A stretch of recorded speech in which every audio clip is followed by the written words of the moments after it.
목성은 지구보다 지름이 11배가 큰 태양계에서 가장 큰 행성이죠. 지구에서 약 6억 km 이상 멀리 떨어져 있는데도 맨눈으로 보일 만큼 밝고 색깔은 마치 물감을 풀어놓은 예술작품 같죠. 고요하게만 보이는 그 목성이 20세기 말 1994년 여름에 외계에서 날아온 어떤 혜성과 정면 충돌했다는 사실을 알고 계신가요? 그 파괴력은 지구를 한 번에 쓸어버릴 수도 있을 만큼 엄청났는데요. 인류가 눈으로 직접 목격할 수 있었던 이 세기의 대사건을 전 세계 천문학자들이 주목하였습니다. 당시에 국민학교 학생이었던 저도 같이 그 역사의 현장을 목격하고 신기해했던 기억이 아직도 나는데요. 성인이 되어서 생각을 해보니 이것은 마냥 신기했던 천문 현상은 아니었습니다. 우주에서 우리의 존재에 대해 생각해보는 계기가 되었고 전 세계에서 이런 지구 접근 천체들에 대해 관심을 가지게 되었죠. 오늘 영상은 목성과 슈메이커 레비 혜성의 충돌뿐만 아니라 아이들이 제게 주로 했던 질문인데요. 이런 외계 천체가 목성이 아니라 지구로 날아오면 어떡하죠?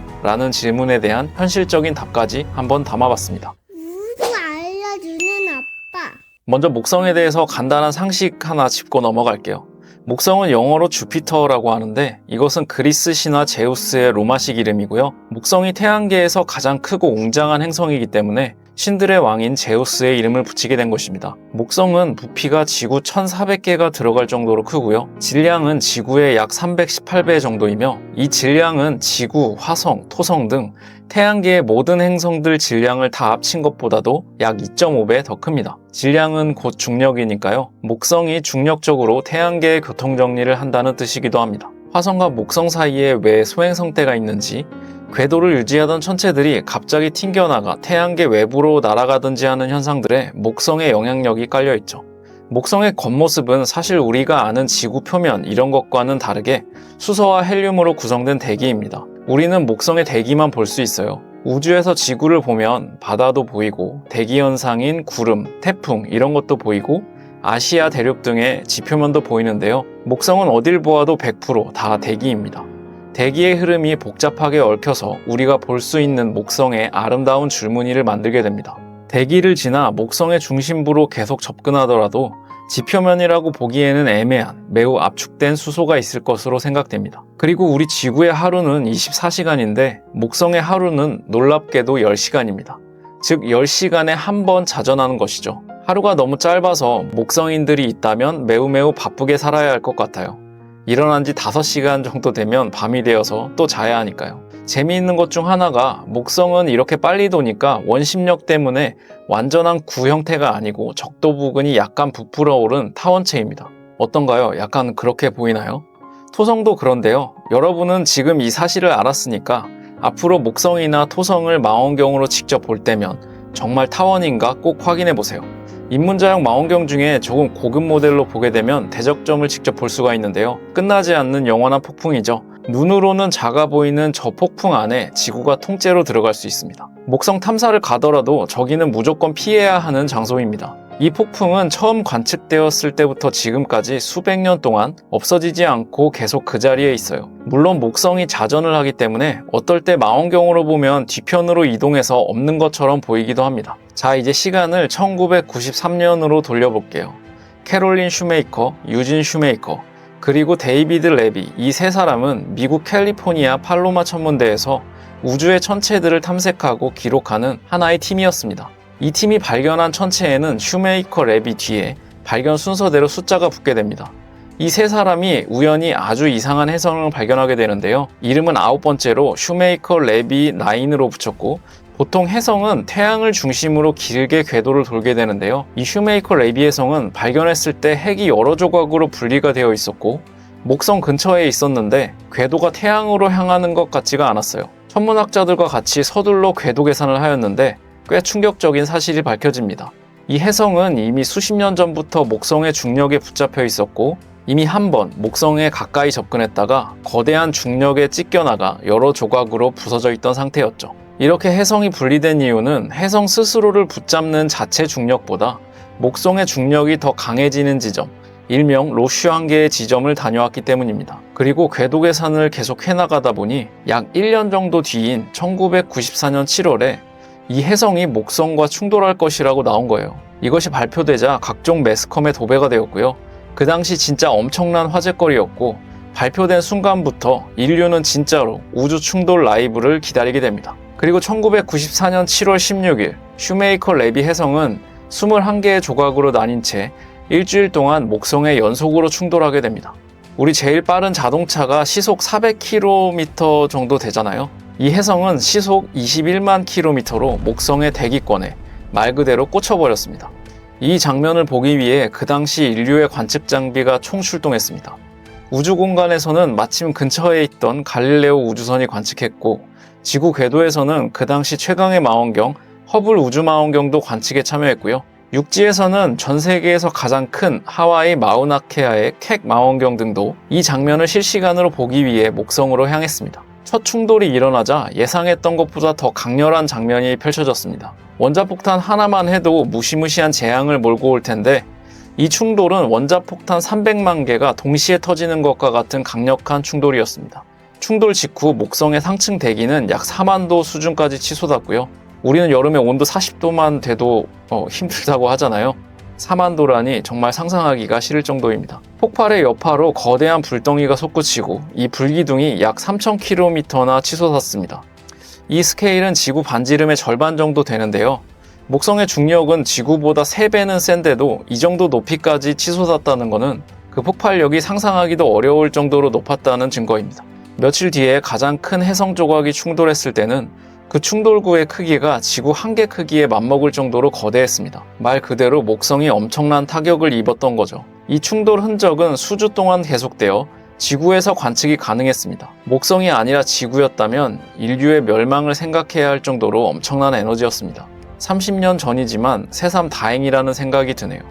목성은 행성 중 가장 강했기에 이 충돌에서도 잘 회복하여 현재도 여전히 존재하고 있습니다.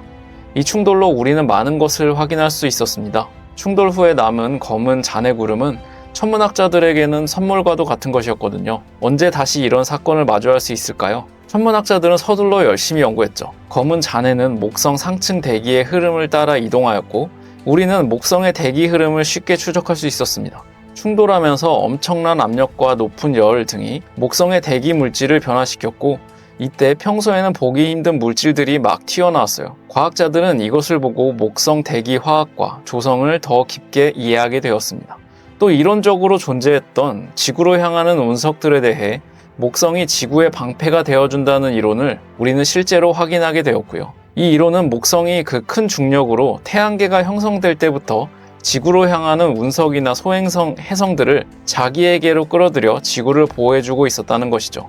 문명이 생기기 훨씬 전부터 우리가 몰랐을 뿐 목성은 지구로 접근하는 많은 위험한 천체들을 스스로 끌어당겨 지켜주었던 것입니다. 정말 고마운 목성이죠. 이런 희귀한 우주적 대사건이 지구의 코앞에서 벌어졌던 것은 우리에게는 정말 엄청난 경험이었습니다. 그리고 이 충돌을 본 인류는 깨달았습니다. 그냥 공룡 멸종에나 나오는 과거 이야기가 아니라는 것을요. 이번 1994년의 충돌 사건은 인류에게 명확한 메시지를 전달했습니다. 지금도, 지구에도 일어날 수 있다 라는 거죠. 그래서 이 충돌 사건 이후에 우주물체 방어라는 개념이 더 깊게 확립되고, 지구 근처를 지나는 소행성이나 혜성을 더 체계적으로 찾고 추적해야 한다는 분위기가 생겼습니다. 실제로 나사는 네오라고 이름 붙인 지구 근처 소행성을 찾고 추적하는 프로그램을 목성의 혜성 충돌 이후에 지속적으로 확대해 왔고요. 우리나라도 한국천문연구원에서 우주위성 감시센터를 두고 예상치 못하는 위험에 대비하고 있습니다. 아직까지 제가 아는 한 지구와 물리적 충돌이 예상되는 고위험 천체는 발견되지 않았습니다. 하지만 언젠가는 발견이 될 수도 있겠죠. 가장 최근 지구 충돌 사건으로는 2013년에 첼라빈스크 사건이 대표적입니다. 우주에서 날아온 직경 20m 정도의 소행성이 러시아 첼라빈스크 상공에서 공중 폭발했던 사건이었습니다. 공중에서 폭발하여 정말 다행이었고요. 지표면에 충돌했다면 정말 큰일 날 뻔했죠. 이 소행성이 너무 작아서 인류는 폭발하는 그 순간까지도 알지 못했습니다. 이 사건으로 현재의 탐지 시스템으로는 아주 작은 소행성을 확인하기 어렵다는 것을 깨닫고 관련 연구가 활발히 진행되고 있습니다. 작은 소행성 말고 지구의 멸망까지 가능한 큰 소행성은 어떨까요? 이런 큰 소행성들은 다행히 100% 가깝게 사전에 관측할 수 있습니다. 언제 발견하냐가 중요한데, 우리 지구의 충돌하기 몇 년 전에 발견한다면 현재의 기술력으로도 막아낼 수 있을 것으로 보입니다.